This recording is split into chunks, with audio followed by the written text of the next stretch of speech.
Sveiki! Mani sauc Valds. Esmu sadales tīkla virtuālais asistents. Mani var satikt un uzdot jautājumus mūsu mājaslapā sadalestīkls.lv. Šodien es pastāstīšu par valsts atbalstu mājsaimniecībām. Šis atbalsts paredz kompensēt 60% no elektrības sadales pakalpojuma fiksētās maksas par jaudas uzturēšanu. Lai saprastu šo atbalstu labāk, ir vērts atcerēties, ka elektrības rēķins sastāv no 3 daļām. Pirmā daļa ir maksa par patērēto elektroenerģiju. Tā ir atkarīga no jūsu mēneša elektrības patēriņa un kilovatstundas cenas, par kuru esat noslēdzis līgumu ar elektroenerģijas tirgotāju. Otrā daļa ir sadales un pārvades pakalpojumu maksa, ko sauc arī par sadales tarifu. Sadales tarifs veidojas no 2 daļām. Pirmā daļa ir maksa par jaudas uzturēšanu, ko ietekmē pieslēguma tehniskie parametri, fāžu un ampēru skaits.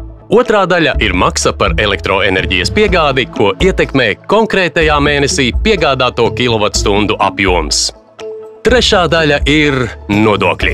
Uz kopējā rēķina tiek piemērots pievienotās vērtības nodoklis 21% apmērā. Tas viss kopā veido kopējo mēneša rēķinu.